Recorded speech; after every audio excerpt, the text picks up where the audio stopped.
Hi hello welcome to our channel Sravanthi Bolloju home likes. మళ్ళీ వరలక్ష్మి వ్రతం special ప్రసాదాలలో మరో కొత్త రెసిపీతో మీ ముందుకు వచ్చేసాను. సాధారణంగా పూర్ణం బూరెలు లేదా పూర్ణాలను ప్రిపేర్ చేసేటప్పుడు పప్పుని ఉడికించి పిండిని రుబ్బి ప్రిపేర్ చేస్తూ ఉంటాం. అలా కాకుండా ఎక్కువ టైం టేకింగ్ ప్రాసెస్ కాకుండా సింపుల్గా ఇలా ఒక్కసారి నేను చెప్పిన విధంగా ట్రై చేసి చూడండి. పిండి రుబ్బాల్సిన అవసరం లేదు, అలాగే పప్పు ఉడికించాల్సిన అవసరం కూడా లేదు. సింపుల్గా అప్పటికప్పుడు పూర్ణాలను ప్రిపేర్ చేసుకోవచ్చు.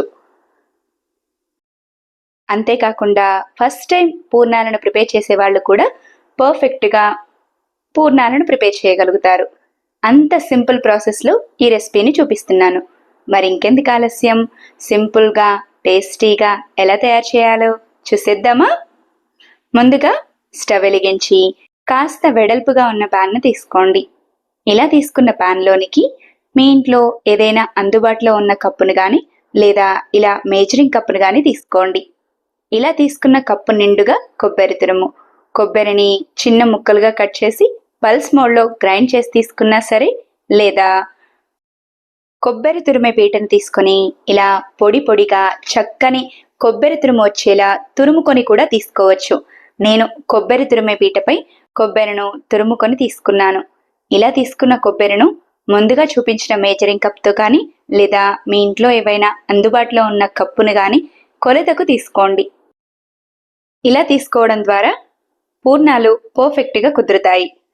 ఇలా ముందుగా కొబ్బరిను కొలుచుకొని తీసుకోండి. నేను తీసుకున్న పచ్చి కొబ్బరి 3 కప్పుల వరకు వచ్చింది.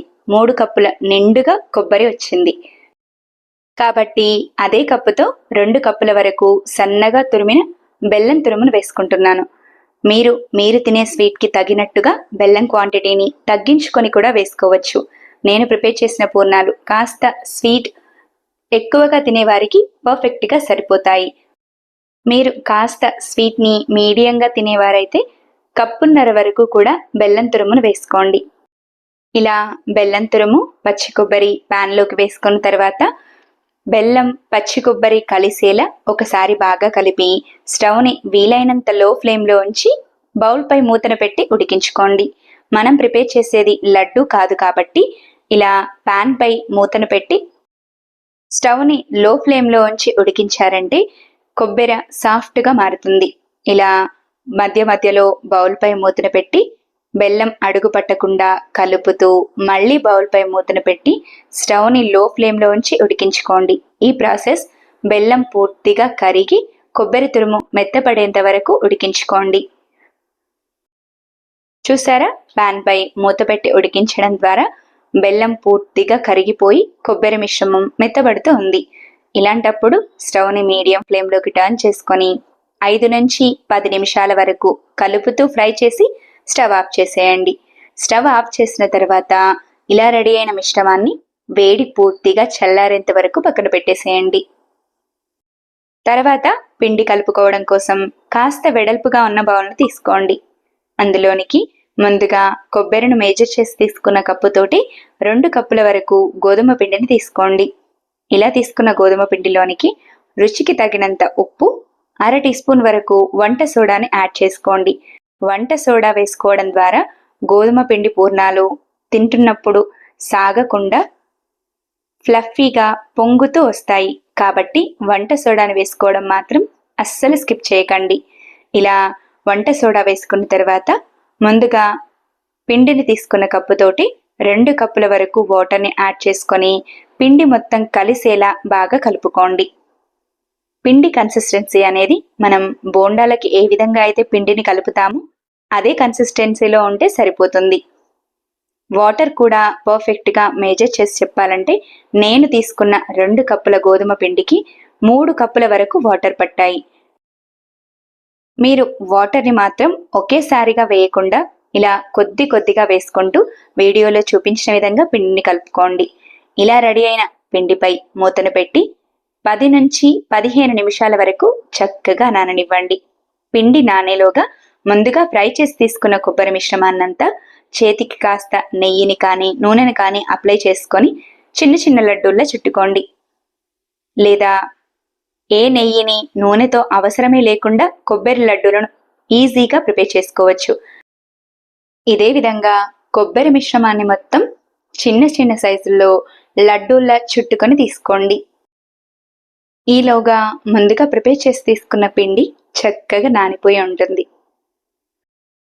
ఇలా చక్కగా నానిన పిండిని మరొకసారి విస్కర్తో బాగా కలిపి ముందుగా ప్రిపేర్ చేసి పెట్టుకున్న కొబ్బరి ఉండలను ఒక్కొక్కటిగా పిండిలోకి వేసుకుంటూ చేతితో గాని స్పూన్తో గాని పిండి మొత్తం కొబ్బరి ఉండలకు అప్లై అయ్యేలా డిప్ చేస్తూ ఒక్కొక్కటిగా ఆయిల్లోకి వేసుకోవడమే. స్టవ్ వెలిగించి చిన్న కళాయిని పెట్టుకొని డీప్ ఫ్రైకి సరిపడా ఆయిల్ని పోసి ఆయిల్ని హీట్ చేయండి.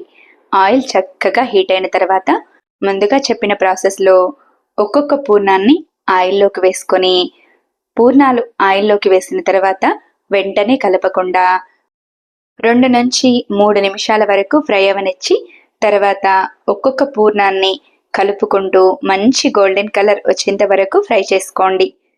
పూర్ణాలను ఫ్రై చేస్తున్నప్పుడు స్టవ్ని ఎక్కువ హై ఫ్లేమ్లో ఉంచిన పూర్ణం పైన రంగు వచ్చేస్తుంది, లోపల పిండి ఉడకదు. కాబట్టి మీడియం టు లో ఫ్లేమ్లోకి టర్న్ చేసుకుంటూ మంచి గోల్డెన్ కలర్ వచ్చేంత వరకు కలుపుతూ ఫ్రై చేసుకోండి. ఇలా చక్కగా ఫ్రై అయి మంచి గోల్డెన్ కలర్ రాగానే ఆయిల్ రాకుండా ప్లేట్లోకి తీసుకోండి.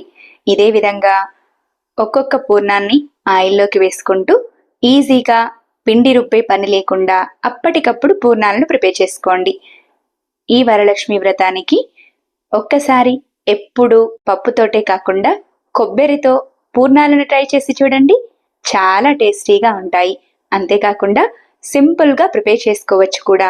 మరింకెందుకు ఆలస్యం, తయారు చేస్తారు కదూ. నా వీడియో కనుక మీకు నచ్చినట్టయితే లైక్ చేయండి. ఇలాంటి మరెన్నో ఇంట్రెస్టింగ్, టేస్టీ, హెల్తీ రెసిపీస్ కోసం నా ఛానల్ని సబ్స్క్రైబ్ చేయండి.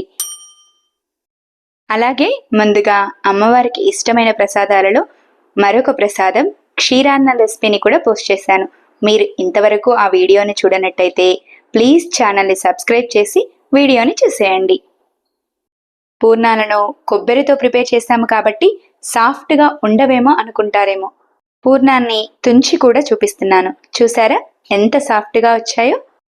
మరింకెందుకు ఆలస్యం, ఈ వరలక్ష్మి వ్రతానికి తప్పకుండా ప్రిపేర్ చేసే 5 ప్రసాదాలలో సింపుల్గా టేస్టీగా పప్పు ఉడికించే పని లేకుండా ప్రిపేర్ చేసే ఈ పూర్ణాలను కూడా ఒక్కసారి ట్రై చేసి ఎలా వచ్చాయో కామెంట్ చేయండి.